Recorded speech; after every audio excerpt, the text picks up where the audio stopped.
teman-teman, balik lagi sama Sheni di podcast Ngojek, ngobrolin program JKN. Apa kabar hari ini? Mudah-mudahan Sobat JKN dalam keadaan sehat dan semangat ya.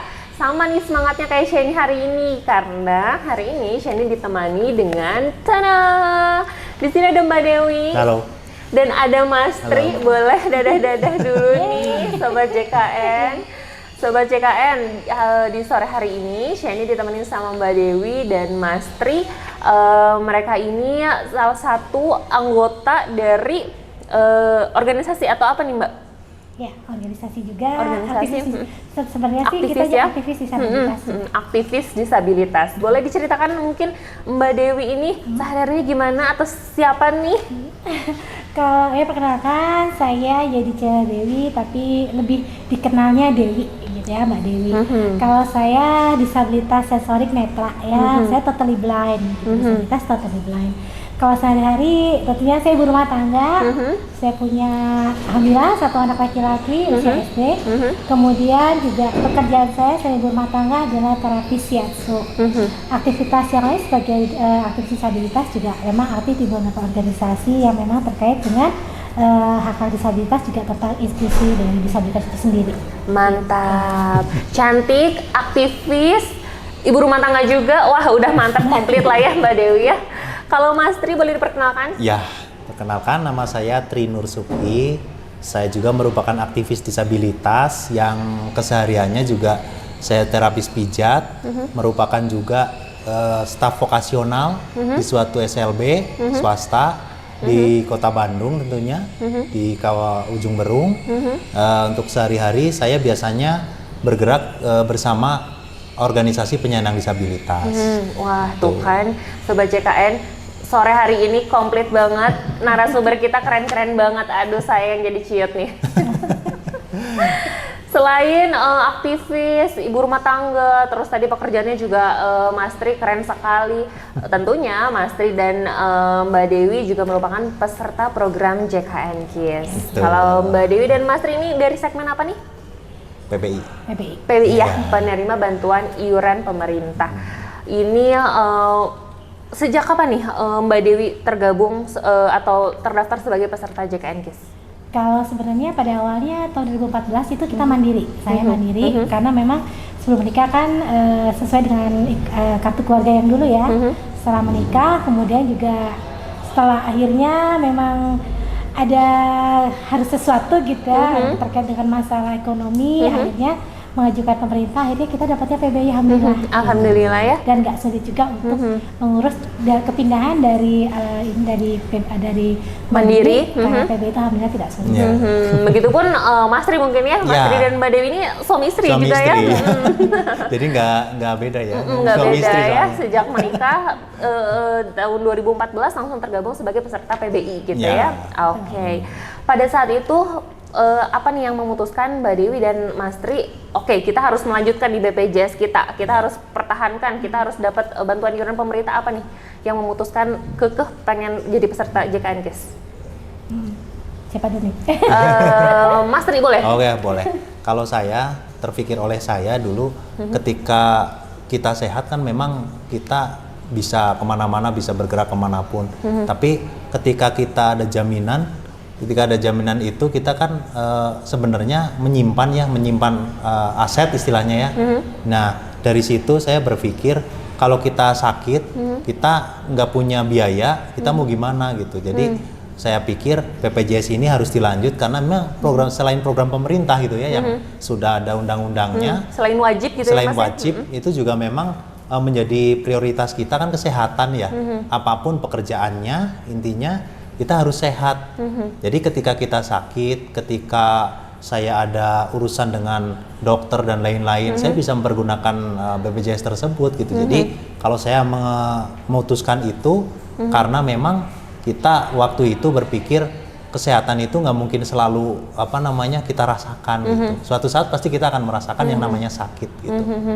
Jadi kesehatan itu bukan suatu kepastian gitu ya Mas ya. Jadi harus prepare, harus sedia payung sebelum hujan gitu ya. Wah, mantap. Jadi dari 2014 Mas Tri dan Mbak Dewi sudah sadar akan berasuransi. Mantap sekali. Nggak semua orang loh Mas sadar akan hal itu. Keren. Sejauh ini dari 2014 sampai hari ini, layanan kesehatan apa aja yang Mbak Dewi sudah rasakan atau pernah lalui? Kalau saya sih khususnya waktu masih mandiri ya dulu ya, memang kan prinsipnya sih memang namanya orang sakit kan kita tidak tahu ya kapan, tapi istilahnya memang dulu mengikuti, emang ternyata ini memang sangat diperlukan, memang wajib juga, tapi saya yakin pasti berguna sih gitu. Nah, saya tuh baru dipakai justru setelah waktu saya tuh mau lahiran justru gitu. Nah, jadi karena memang tadinya biasa, ternyata harus melalui proses sesar ternyata kan yang, dan ternyata kan memang biayanya besar gitu kan. Betul Jadi, sekali. mau tidak mau akhirnya khususnya memang dulu kan saya udah split ya, karena tadinya kan dengan kartu keluarga, anggota keluarga saya setelah menikah kan jadi sendiri ya. Betul. Nah itu masih yang mandiri tuh ceritanya. Nah jadi waktu itu memang ikutnya kelas 3. Nah waktu itu jadi memang tiba-tiba harus mengurus itu kan karena tadinya untuk proses normal kan tiba-tiba namanya darurat ya. Kebetulan memang dirujuknya saat itu ke Rumah Sakit Santo Yusuf di Bandung, lalu jadi kan mengurus paskes segala macem. Nah sampai akhirnya cuma memang waktu itu pas ngurus ke sana tuh agak susah pada awalnya ya. Nah jadi kan yang penting ditindak dulu baru mengurus. Nah kebetulan di sana tuh memang ada petugas BPJS di Rumah Sakit Santo Yusuf. Nah, jadi kan petugasnya. Nah jadi saat itu mengurus segala macam, ternyata harus ada rekam medis tuh. Nah terus terang saya sebagai disabilitas, suami saya juga ini jadi tapi agak sulit kan. Jadi gimana gitu. Nah tapi saat itu petugas dari yang saat itu di Rumah Sakit Santo Yusuf menghubungi langsung waktu itu mengurus BPJS itu di Pelajar Pejuang. Di telepon dan akhirnya bisa digunakan, alhamdulillah. Alhamdulillah. Dan alhamdulillah memang akhirnya memang di ini ya 100% di cover. Alhamdulillah. Kemudian kalau berikutnya memang masalah memang salah satu ini ada saat itu kita sedang concern untuk program kesehatan khususnya untuk perempuan disabilitas tuh untuk mendapatkan akses kesehatan, terutama adalah masa reproduksi. Nah saya pernah waktu itu menggunakan BPS juga karena kan terkait untuk masa periksa KB ya teh ya. Kebetulan memang karena saya sesar ternyata waktu saya periksa dulu ke puskesmas sekarang mau ganti KB nih ceritanya, ternyata karena prosesnya waktu itu habis sesar memang langsung dipasang, jadi intinya tidak bisa dilakukan di puskesmas, lalu dirujuk lagi tuh pakai BPJS ke Santo Yusuf, ke sana alhamdulillah dengan JKN Mobile, jadi kita bisa untuk daftarnya tuh lewat mobile JKN kan, betul. Kemudian untuk penentukan harinya jam berapa, jadi kan kemudahan tuh buat kita tunanetra. Nah, terus udah gitu alhamdulillahnya teh dengan itu tadi ya BPJS tadi diakses, kemudian saja pelayanan juga alhamdulillah lama, cepat juga, dan sampai pemeriksaan semuanya juga di-cover sama BPJS alhamdulillah. Alhamdulillah. Jadi di sini mungkin yang tadi sempat ke highlight juga sama Mbak Dewi terkait layanan BPJS di rumah sakit ya Mbak ya. Dibantu oleh petugas ini memang Sobat JKN yang belum tahu nih, tiap-tiap rumah sakit di Kota Bandung ini memiliki petugas masing-masing dari BPJS Kesehatan yang disebut BPJS 1 yang siap membantu Sobat JKN apabila ada kesulitan di rumah sakit, salah satunya seperti Mbak Dewi kemarin ya, terkait rekam medisnya sulit, akhirnya dibantu. Berarti waktu itu Mbak Dewi masuk ke IGD langsung ya? Betul. Karena tidak ada rujukan karena gawat darurat ya Mbak Dewi ya waktu itu. Normal. Ternyata harus sesar. Oke. Tadi selain mungkin yang diinformasikan oleh Mbak Dewi terkait aksesibilitas layanan kesehatan bagi penyandang disabilitas dipermudah di rumah sakit, apakah Mas Tri juga pernah merasakan hal itu, kemudahan aksesibilitasnya sebagai peserta JKN disabilitas? Ya, tentu saja saya pernah merasakannya itu tahun 2000 berapa saya kemarin operasi itu baru kemarin saya bulan Juli ya, saya operasi mata di Rumah Sakit Cicendo, dan itu semuanya di cover sampai saya pulang, pokoknya nggak ada biaya sama sekali. Dan kepengurusannya waktu itu kan saya masih vaskesnya di Cijagra. Nah itu saya mengurus ke kantor BPJS cabang Kota Bandung yang ada di Cikutra ini. Saya dipermudah oleh petugasnya, jadi diprioritaskan gitu. Sebagai disabilitas kami mendapatkan layanan yang memang sesuai dengan apa yang dijanjikan oleh BPJS gitu. Termasuk orang yang beruntung sekali gitu sebagai penyandang disabilitas. Saya low vision, saya kesana kemari sendiri mengurus BPJS, mengurus waktu mau operasi juga saya sendiri ke rumah sakit. Cuma di sana didampingi untuk membaca suratnya ya, karena saya nggak bisa baca kan tulisan normal. Nah saya dibantu untuk itu, tapi selebihnya saya sampai pulang berangkat sendiri, pulang sendiri, alhamdulillah tidak ada kendala. Tidak ada kendala, alhamdulillah ya, Mas Tri ya. Jadi BPJS cukup, memang itu menjadi concern kita juga untuk aksesibilitas disabilitas gitu ya. Alhamdulillah terasa sampai Mas dan Mbak ya. Terasa, alhamdulillah, sangat terasa. Terkait manfaat alat bantu kesehatan nih Mbak dan Mas, berdasarkan PMK nomor 3 tahun 2023 ada beberapa alat bantu kesehatan yang bisa di cover BPJS Kesehatan. Apakah Mas dan Mbak pernah merasakan itu seperti mungkin kacamata atau protesa gigi dan lain-lain? Kalau kacamata saya pernah memang dapat. Jadi tentunya kan udah di BPJS jadi langsung kalau kebetulan dicicil dong waktu itu. Jadi kan kayak semacam dapat surat ya. Nah, dia seperti rujukan apa, ya. betul. Nah, lalu kita ke tempat kacamatanya, Betul, boleh betul. memilih kan ada tuh yang sebelah mana tuh. Nah, Betul. sampai ternyata tidak kacamatanya saja termasuk dengan Lensanya, betul. Saya udah merasakan itu juga. Betul, untuk Sobat JKN yang belum terinformasikan nih, untuk alat bantu kesehatan khususnya kacamata yang dijamin untuk kelas 3 ini dijamin sebesar 165.000, kelas 2 220.000 dan kelas 1 330.000. Dan aksesnya seperti itu tadi ya alurnya, jadi dari Vaskes dulu lalu ke optik ya Mbak ya. Alhamdulillah terasa juga nih di Mas dan Mbak. Iya. Banget. Oke.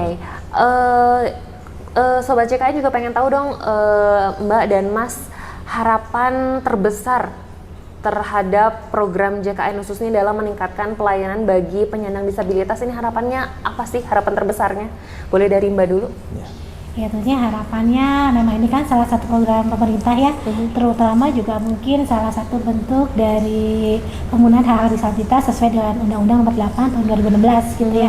Nah tentunya ini juga selama ini sudah mulai berkembang baik ya, dalam arti memang tentunya bukan saya saja yang sudah merasakan manfaatnya gitu. Tentunya harapan ke depan bahwa semua program ini terus dikembangkan dan terus diinformasikan juga. Mungkin beberapa kalangan dari kami juga mungkin akses untuk mendapat informasi tersebut ya masih belum luas barangkali ya. Nah tapi untuk teman-teman sendiri intinya kalau yang sudah dapat misalnya bisa mengakses untuk modal JKN, buka deh di situ ada informasi baik administrasinya, informasi maupun aduan, coba deh dibuka karena manfaatnya banyak banget.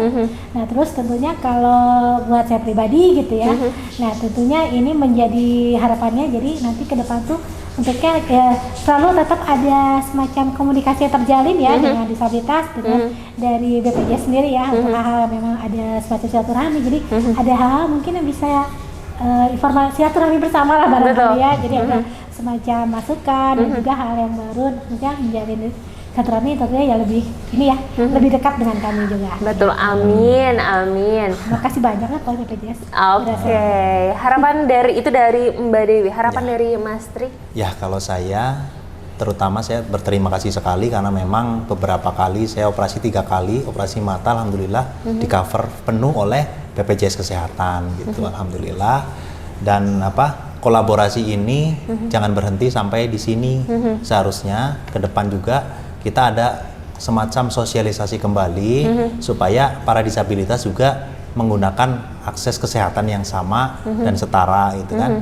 Dan berdasarkan Undang-Undang Nomor 8 tahun 2016 juga hak mendapatkan kesehatan juga di sana dikatakan memang kita harus bisa setara dalam hal mengakses layanan kesehatan dimanapun kapanpun gitu kan. Nah harapannya ke depan memang BPJS selalu dan terus mensosialisasikan, terus berkolaborasi dengan organisasi penyandang disabilitas, baik itu sekarang di Kota Bandung maupun di luar Kota Bandung, tentunya semua harus mendapatkan informasi yang sama. Jadi jangan sampai ada informasi yang tidak sama membuat miskomunikasi. Nah itu yang nanti akan membuat BPJS sendiri nanti kedepannya jadi agak susah ya kalau ada miskomunikasi. Nah harapannya sosialisasi terus digaungkan, terus untuk pendaftaran sendiri semakin dipermudah seperti aplikasi JKN Mobile yang di sana saya masih terkendalanya dengan Captcha, tapi di sana alhamdulillah saya dibantu oleh staf dari BPJS, dari petugas. Alhamdulillah saya bisa mengakses sekarang dan saya dan kita suami istri ini bisa mandiri dalam mengakses layanan tersebut untuk baik mengambil antrian, terus mengakses informasi itu sekarang kita bisa lakukan melalui aplikasi tersebut gitu. Ke depan harapannya aplikasi tersebut semakin aksesibel untuk kami yang terutama disabilitas tunanetra. Gitu. Oke. Mas Tri tadi dan Mbak Dewi tadi beberapa kali di-mention perihal aplikasi mobile JKN. Bagi penyandang disabilitas nih, mungkin mewakilkan untuk teman-teman lain juga, ini apakah sudah relatif mudah atau selain CAPTA ya Mas ya, apakah ada kesulitan lainnya mungkin yang nanti akan bisa kami sampaikan? Untuk saya dulu ya? Mangga. Ya, siap. Untuk saya alhamdulillah hanya di KAPSA saja, dan itu sebenarnya bisa diakalin ya, sebenarnya menggunakan screen reader yang memang berbayar gitu. Namun untuk yang belum bisa, untuk yang berbayar, kita pergunakanlah, manfaatkan kita punya itu petugas BPJS gitu untuk membantu kita dalam mengakses aplikasi tersebut. Baik ragam disabilitas seperti ada sensorik, disabilitas fisik, disabilitas mental atau intelektual, itu kan juga harus mendapatkan hal yang sama. Dan sebenarnya yang sangat terkendala itu sebenarnya kalau aplikasi itu banyaknya website itu tunanetra, tapi alhamdulillah di aplikasi tersebut telah diminimalisir dan sekarang kita mengaksesnya sudah mudah gitu. Oke. Jadi cenderung mudah alhamdulillah ya. Oke. Kalau bagi Mbak Dewi mungkin?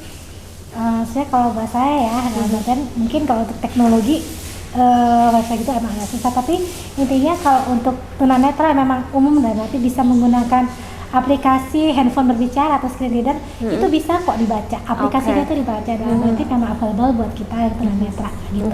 Mungkin memang kalau misalnya butuh bantuan, kalau yang saya rasakan kalau misalnya ke kantor ya, ke BPJS ya, ke minta orang gitu, pasti kita mengatakan bahwa memang saya perlu dibantu karena masa penglihatan, dibantu kok. Oke. Khususnya di KC Bandung nih Sobat JKN, diinformasikan juga kalau di kantor cabang Bandung nih Mbak, ada pojok JKN namanya, itu khusus untuk yang membantu peserta dalam mengakses aplikasi mobile JKN. Jadi kalau sekarang testimoninya alhamdulillah sudah mudah ya, kalau dibantu lebih mudah lagi. Sobat JKN ya. Kolaborasi saja. Oke. Terakhir nih Mas dan Mbak, pesan untuk Sobat JKN, khususnya untuk Sobat JKN penyandang disabilitas lainnya yang belum bergabung sebagai peserta JKN, dari Mbak dulu. Oke, buat teman-teman yang belum tergabung dalam JKN, khususnya untuk teman-teman ragam disabilitas, ayo deh bergabung, jangan takut ini itu atau misalnya dapat informasi yang membuat simpang siur ya, takutnya dia apa, bisa pelayanannya seperti apa, mendingan bertanyalah pada yang tepat. Misalnya masih ragu, tanya deh, datang langsung ke kantornya atau download aja aplikasinya, di situ banyak informasi. Gitu sih. Jadi yuk deh bergabung karena manfaatnya buat kita juga akan terasa sekali ya. Mudah-mudahan ini juga tentunya harapan dari teman-teman bisa mendapatkan akses kesehatan juga bisa dipermudah. Gitu. Wah, terima kasih banyak. Salah satu contohnya, salah satu kemudahan yang didapat oleh Mbak Dewi terasa gitu ya. Kalau dari Mas Tri, pesan yang untuk Sobat JKN? Kalau dari saya, jangan takut untuk mendaftar ke BPJS Kesehatan, karena itu memang asuransi itu memang dibutuhkan oleh kita sebagai penyandang disabilitas yang kita aktivitas sehari-harinya berhubungan dengan mobilitas yang tinggi. Alangkah baiknya kita memiliki hal tersebut, dan menurut peraturan Menteri tadi juga ya, yang memiliki SIM juga sekarang kan disabilitas juga memiliki SIM ya. Nah itu harus memiliki BPJS ke depan. Nah itu saya sih mengajak semuanya untuk memang menggunakan BPJS ini. Jadi jangan dulu takut apakah itu membayar iurannya ataukah apa. Jadi nanti setelah memang tidak mampu bisa mengajukan Kartu Indonesia Sehat. Tapi kalau kita masih mampu, ayolah kita bergotong royong gitu ya, untuk sama-sama memberikan kesehatan kepada seluruh rakyat Indonesia. Ini kan sistemnya gotong royong ya. Betul Jadi sekali. kita dengan kita menyetorkan iuran, itu juga kita sudah membantu setidaknya satu nyawa istilahnya ya. Nah untuk itu saya sekali lagi mengajak teman-teman yang belum bergabung, khususnya disabilitas, untuk bergabung dengan BPJS Kesehatan melalui program JKN ini gitu. Dan saya sendiri alhamdulillah sudah merasakan manfaatnya. Nah mudah-mudahan ke depan pesannya teman-teman bisa memanfaatkan hal yang sama, mengikuti program pemerintah yang sudah dicanangkan. Gitu. Terima kasih. Terima kasih banyak Mas Tri. Wah, terima kasih banyak Mbak Dewi. Sama-sama. Banyak sekali informasi, banyak sekali testimoni yang bikin haru gitu ya, bikin kita jadi semangat sebagai petugas juga kayak, ayo kita harus lebih pelayanan prima lagi gitu ya. Mudah-mudahan harapannya tadi Mbak Dewi, Mas Tri juga terus menjalin silaturahmi kita ya. Amin, siap. Harus dong Mbak. Sering-sering main ke sini ya Mbak ya. Sering-sering main ke kantor ya. Buat Sobat JKN, sekian episode Ngojek kali ini. Jangan lupa pantengin terus YouTube channel kita. Jangan lupa subscribe, comment, and like karena masih banyak lagi episode-episode menarik yang akan kita share ke Sobat JKN. Sampai sini dulu Sobat JKN, sehat selalu, bye. Makasih banyak Mbak Dewi, makasih ya.